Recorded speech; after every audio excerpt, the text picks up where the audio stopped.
Hey vinyl community, Mark here from Sound Matters again. We're talking about vinyl record myths today. We're going to get through 10 common misconceptions about the format, and we're going to try and apply some common sense answers to those misconceptions.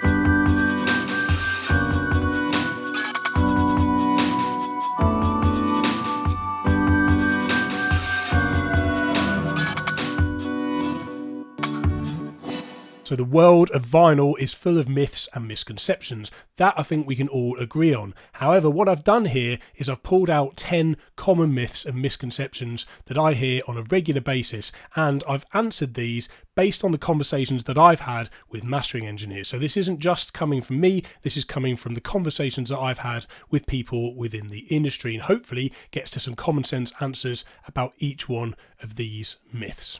Myth number 1 is that new vinyl records are simply just CDs pressed to vinyl. Now, like a lot of myths, there is a certain degree of truth about this, but it is really more the sort of cheaper reissues market that's more likely to go down this road. In the case of a good quality pressing and a good quality release from a great label, then every effort will be made to get the best possible source to press that record. Now, I did speak to a mastering engineer about this in the past, and they provided just a little bit of further detail that I think we should consider. So I'll just read this little bit out for you then. So he says, in the 1980s, studios and mastering rooms started using early digital systems called F1, which is a hybrid between Betamax video machines and a digital processor. We then moved through to DAT. CD masters were made using professional U-matic video machines and improved digital encoders. So this means that the mixed masters only exist in a digital format, and these digital formats may now be unplayable. So either the tapes have degraded or working machines are no longer available. So labels will make every effort to find the best source they can, but sometimes the best format is the commercially released CD. It's unfortunate, but sometimes for various different reasons that might actually be the case. Myth number 2, and this one is bound to ruffle some feathers, is that vinyl records are pointless if the mixing and mastering is digital. And from what I understand and the people that I've spoken to, and my understanding from having a background in music technology as well, is that this simply isn't the case. So if in the early days of digital, I think this had some legs, but not now in terms of the quality of digital systems that exist today. Now, if a record sounds bad, it will be because it was mixed and engineered that way, not because it was specifically recorded and mastered digitally. So some commentary again coming directly from a mastering engineer here is that almost everything these days is recorded and mixed digitally, albeit using analog outboard equipment. In mastering, audio is generally delivered as digital files, which would then require to be converted to analog, then passed through a chain of processors and ultimately converted back to digital. There is the potential for data error with each conversion and for distortion, noise and phase errors with the analog chain. So analog isn't the holy grail, but for the right track at the right time, it gives something special. In the same vein, digital shouldn't be despised, as it too offers a unique essence on the right track at the right time. The skill is, in terms of a mastering engineer, knowing which is which and when to use each one.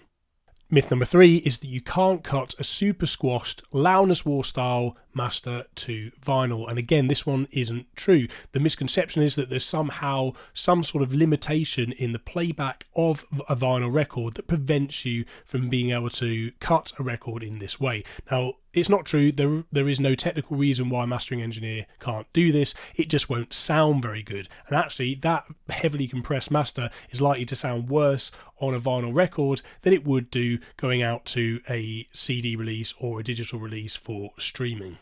Myth number 4 is that a Fineline or shrouded stylus will eliminate end-of-side distortion. And again, this one's a big topic and one that's likely to ruffle a few feathers. So I'll try and get as common sense as I can about this and get to it kind of as quick as possible in terms of a brief answer. But really the crux of it is that different styli will help to potentially mitigate some of these issues, but really the best way to mitigate that issue is to use linear tracking. Now, speaking about the different reasons for this, specifically with a mastering engineer, I'll just go into a few extra details. So I think the best thing to get your head around here really when we're talking about this topic is the difference between how a record is cut on a lathe during the mastering process, which is in a linear fashion, versus how most turntables play back when it's a pivoted tone arm system, which is most turntables really, let's face it. So the main quote I'd like to pull out here from a mastering engineer is this: so when we play a record, the arm is pivoted from the outside of the turntable. As the playback stylus moves towards the centre, the stylus twists in the groove. Imagine the audio from one channel arriving slightly before the other. This misalignment causes cancellation of high frequencies and therefore a loss of the top end. In addition, for a given period of time, more distance is covered at the outside of a record than the inside. So the speed of the disc does not change. 45 RPM at the outside is of course 45 RPM at the inside. Only the distance covered changes. At the inner diameter, more information is being recorded per centimetre covered than the outside, and it is that increases distortion. Really the crux of it is that changing the styli may help to mitigate some of the distortion, but really changing to a parallel tracking turntable will help to reduce some of the top end loss. Myth number 5 is that if A1 is stamped into the deadwax, then the record must be a first pressing. And this isn't true. This actually indicates the cut number. And I'll just quote here from a mastering engineer, of course: if an A1 lacquer fails at the manufacturer, then an A2 lacquer will be cut. The resulting disc will still be a first pressing. When vinyl was the major release format, we would cut 5 sets of lacquers, A sides, then B sides. Each were marked A1 to A5 and B1 to B5. All of the records manufactured would be first pressings.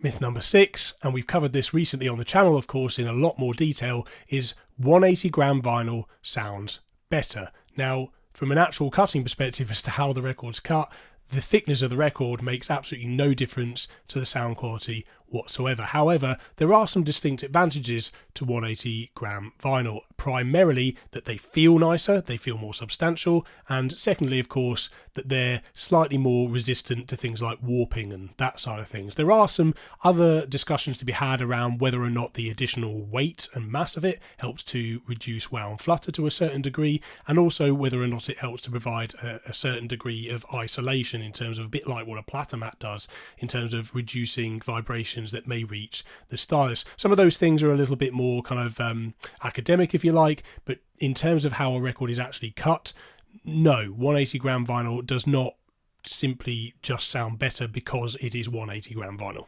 Myth number 7 is that the mastering for vinyl sounds better. Now, the short answer to this is it depends. Some records, the vinyl master or the vinyl version of it does sound better, but that will be because it was mastered in a specific way. So it depends really who mastered it, what their experience is, and the kind of quality of material that they've been supplied at the mastering house. So it's not just because it's vinyl that it sounds better, but sometimes we do get this phenomena where the mastering on the vinyl version, the vinyl release, sounds better, and that's because of specific choices made, I believe, by the mastering engineer. And I'll just quote here for just a bit of context. So vinyl is a musical format. Anything that sounds bad will probably distort on vinyl. With digital, anything goes. Therefore, I would suggest that engineers trained to master vinyl have a different approach to mastering. Also, they will take away the extra limiting used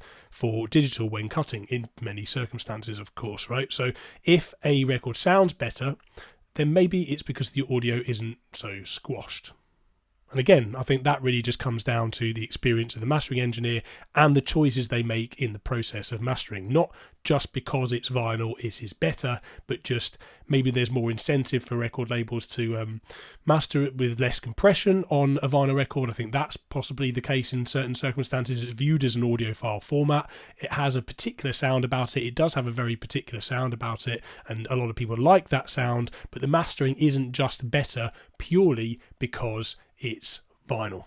Myth number 8 is that vinyl masters have to be mono in the low frequencies, and this is sort of true and requires a little bit more of a technical answer as follows. So mono audio makes the cut groove wiggle from side to side. Stereo audio makes the cut groove wiggle up and down. High frequencies are little wiggles, bass frequencies are sweeping movements. Stereo bass results in big sweeping movements up and down, and if that's left unchecked, it is possible for the cutting stylus to lift off the surface of the lacquer, or to cut so deep that it cuts through the lacquer coating and into the metal disc below, ruining the cutting stylus in the process. That could get really expensive. By test cutting and watching how the cutting lathe reacts during test cuts, the engineer can determine how much, if any, correction is needed to control the vertical movement. A device called an elliptical equalizer is used to progressively mono the bass from a threshold determined by the engineers. From a cutting point of view, it converts a vertical movement into a lateral movement, which can be more easily managed. So the short answer here is that yes, a lot of stereo bass energy can cause those issues. So it's something that has to be kind of kept in check with vinyl, or at least watched. They have to do test pressings to make sure that it's going to physically work. Myth number 9 is that analog sounds better because digital sampling rates result in a stair step in the resulting digital audio wave. Now, in older digital systems, this may well have been the case, but and where this comes from is that you have a sampling rate, so at set intervals, say 44.1 kilohertz or 48 kilohertz, or maybe even higher than that if you're using very high quality systems, that you take a snapshot of the audio wave, you sample it at certain set intervals, and the gaps in between result in this kind of, if you were to zoom into the waveform, you see this stair step in the digital audio waveform. Now, with modern digital systems, this stair step doesn't happen. The gaps are kind of filled in, if you like, and every mastering engineer that I've spoke to confirms that with modern digital systems, this is not the case. Myth number 10, and the final one on our list, is that remastered albums sound better. And sadly, although this can be the case, all too often it just isn't true. And a lot of mastering engineers will agree with me on this. All too often we end up with squashed re-releases applied with modern loudness war style compression. And in my view, doing that to classic albums and re-releasing them is one of the biggest swindles that's happened to the music consumer. And I'll quote here, "Not always. If an album master has an error, say dropouts, clicks, noises, etc., these can be delicately corrected so that the reissue should sound better. The improvement, though, may simply be that the listener prefers a new, more contemporary sound. Alternatively, the remastering engineer may try to go out and make a name for themselves and make a dramatic change. I have heard many squashed, flat reissues. Some vinyl reissues where the cut is done at the factory result in a disc that is significantly quieter than the original release made many years ago. So that pretty much concludes today's video. Thank you ever so much for watching. Do you think we've got these right? Do you disagree with me? Do you disagree with the people that I've spoken to? Do you think they've got it wrong? What vinyl myths would you add to this list? Which vinyl misconceptions do you think we should have covered in this video? Let us know down in the comments below, and if you're new to this channel, please like, comment and subscribe, and we'll see you in that next video.